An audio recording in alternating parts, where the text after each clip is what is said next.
Pada hari ini, sebelum pembelajaran kita mulai, mari kita awali dengan berdoa. Namun sebelumnya, atur tempat duduk dulu, jaga jarak. Ayo, perhatikan tempat duduk. Marilah kita awali pembelajaran kita pada hari ini dengan berdoa yang akan dipimpin oleh ketua kelas. Silakan ketua kelas menjelaskan. Zaitkaman Tasliman. Assalamualaikum warahmatullahi wabarakatuh. Jurusan. Teman-teman, sebelum kita belajar, mari kita berdoa. Berdoa mulai.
Pembelajaran kita kali ini adalah perkembangbiakan hewan.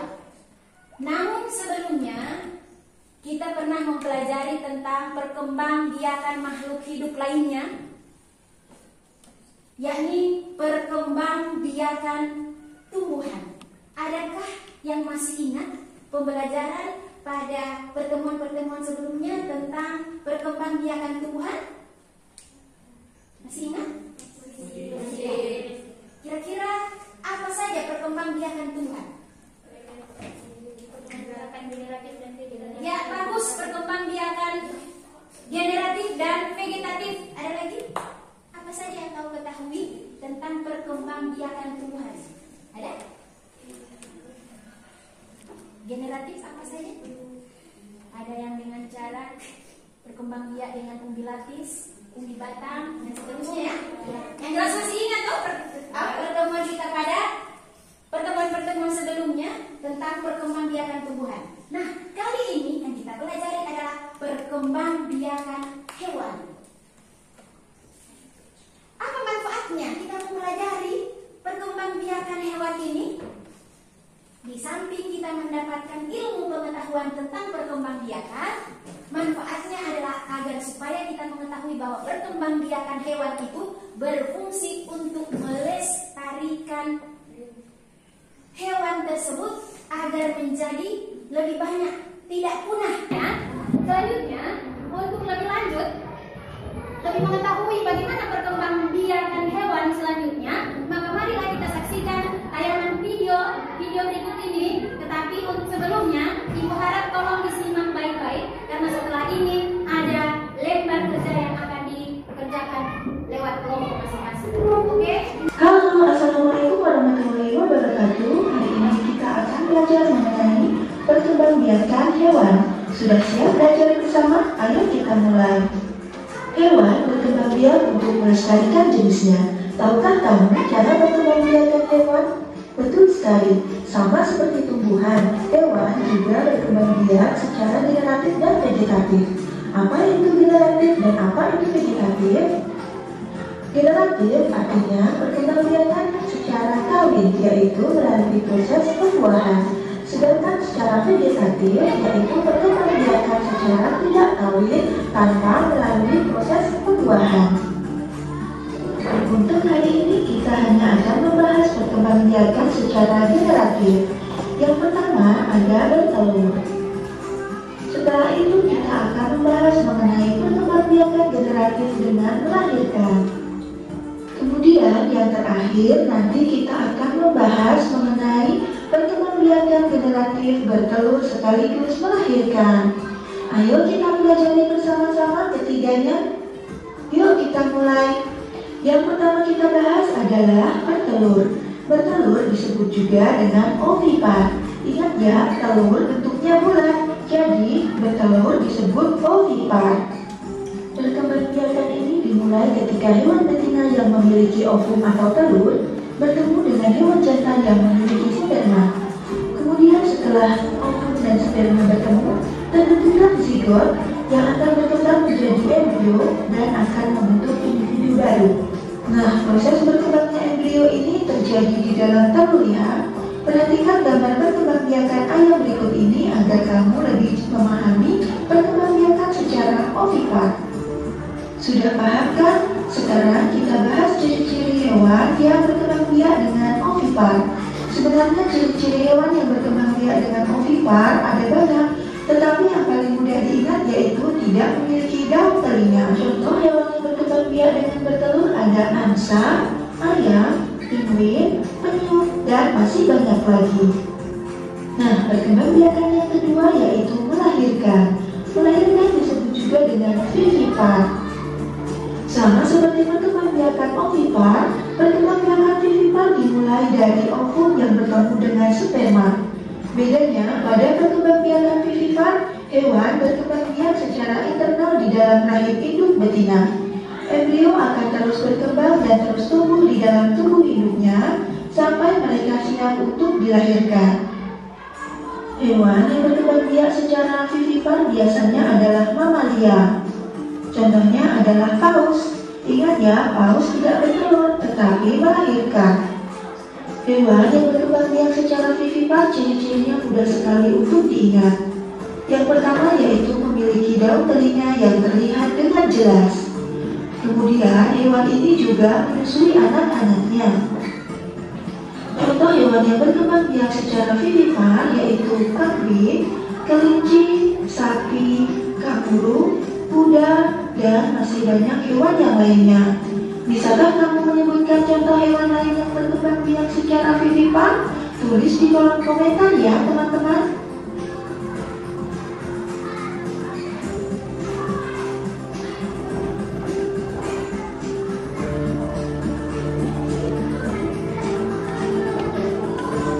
Perkembangbiakan yang terakhir yaitu ovovivipar. Apa itu ovovivipar? Ovovivipar yaitu perkembangbiakan secara bertelur sekaligus melahirkan. Nah, perkembangbiakan ini yaitu memadukan antara bertelur dan melahirkan.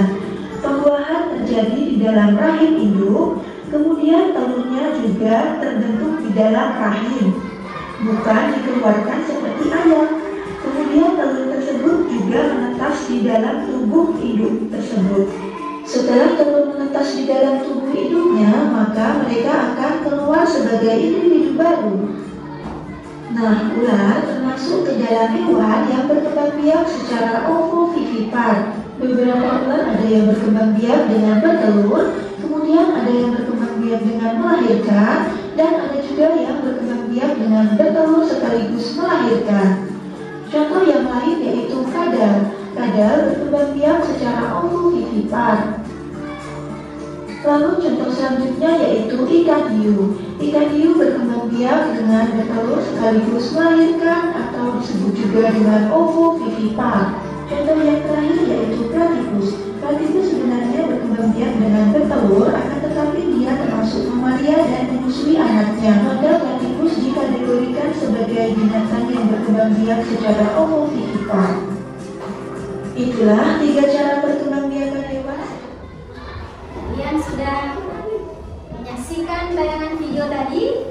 Kira-kira apa yang kalian bisa ketahui dari video yang ditayangkan tadi? Ada? Tapi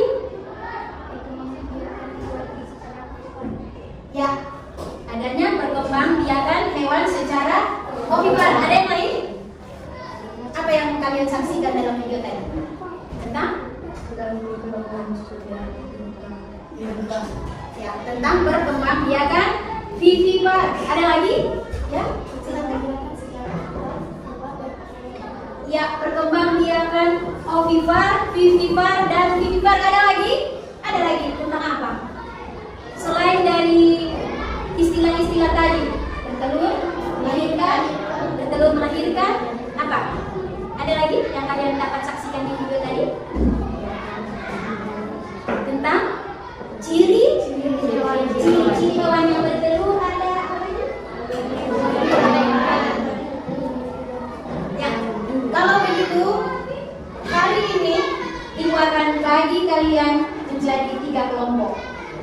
Yang di bagian kanan Ibu adalah kelompok 1. Dari sini ya, Wina, 8 orang ini adalah kelompok 1 yang diketuai oleh Wina. Yang di bagian sini 1, 2, 3, 4, 5, 6, 7, 8 juga adalah kelompok 2. Sebagai ketuanya adalah Ajeng. Kemudian yang ini 8 orang, pas 8 orang ya. 3 kelompok terdiri dari 8 orang. 1, 2, 3, 4, 7 orang yang diketuai oleh Liza. Oke? Ya, apa yang kalian akan kerjakan lewat kelompok ini? Yang pertama, Ibu akan bagikan lembar kerja ini. Masing-masing akan mendapatkan lembar kerja yang akan dikerjakan nanti oleh masing-masing kelompok. Kelompok 3 ada lembar kerja 1 dan 2. Kelompok 2 ada lembar kerja 1 dan 2. Kelompok 1 lembar kerja 1 dan 2. Di sini, di dalam lembar kerja ini, kalian akan membahas, mengidentifikasi perkembangbiakan hewan. Untuk kelompok 1 dengan cara ovipar. Kelompok 2 perkembangbiakan hewan dengan cara vivipar atau melahirkan. Kelompok 3 perkembangbiakan hewan dengan cara ovovivipar. Apa yang akan kalian lakukan? Yaitu yang pertama, di sini Ibu sediakan kartu bergambar yang di dalamnya ini, kartu ini Ibu acak.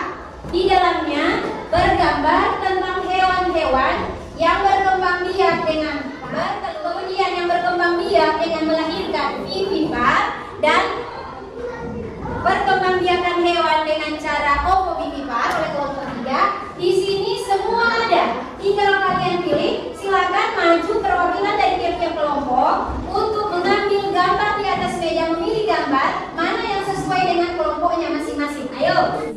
Sudah selesai? Sudah. Alhamdulillah sudah selesai, berarti sudah boleh dipresentasikan di depan kelas. Oke, siapa yang lebih dulu mempresentasikan hasil diskusinya pada hari ini? Oke, dipersilakan kelompok 2 diketuai oleh Ajeng. Silakan maju ke depan untuk mempresentasikan hasil diskusinya pada hari ini. Assalamualaikum warahmatullahi wabarakatuh. Baiklah, saya akan membacakan hasil diskusi kelompok saya. Nama-nama hewan vivipar: 1 jerapah, 2 orangutan, 3 kucing, 4 kelinci, 5 sapi, dan 6 panda. Ciri-cirinya: 1 memiliki daun telinga, 2 menyusui anaknya, 3 seluruh badannya ditutupi oleh bulu. Diagram ide pokok. Paragraf 1. Manusia memanfaatkan ayam dengan cara diambil dagingnya dan telurnya untuk dijual atau dikonsumsi. Paragraf 2. Ayam jantan lebih besar dibandingkan ayam betina. Ayam jantan memiliki bulu ekor yang panjang, sedangkan ayam betina memiliki bulu ekor yang pendek. Ya, bagus.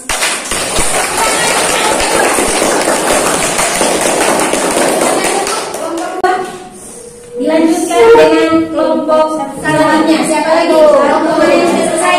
Ayo, kelompok 1 maju ke depan. Ketuanya Wina. Silakan Wina dibacakan hasil diskusi kalian. Silakan. Assalamualaikum warahmatullahi wabarakatuh. Waalaikumsalam warahmatullahi wabarakatuh. Baiklah, saya akan mempresentasikan hasil diskusi kelompok saya. Nama-nama hewan ovipar: ayam, burung, bebek, kura-kura, dan katak. Ciri-cirinya: tidak memiliki daun telinga dan mengerami telurnya. Paragraf 1. Di Indonesia sebagian besar ayam dipelihara dan diternakan. Paragraf 2. Ayam jantan lebih besar dari ayam betina. Ya, itu ide pokok dari bahasa Indonesia ya. Ya, tepuk tangan untuk kelompok 2.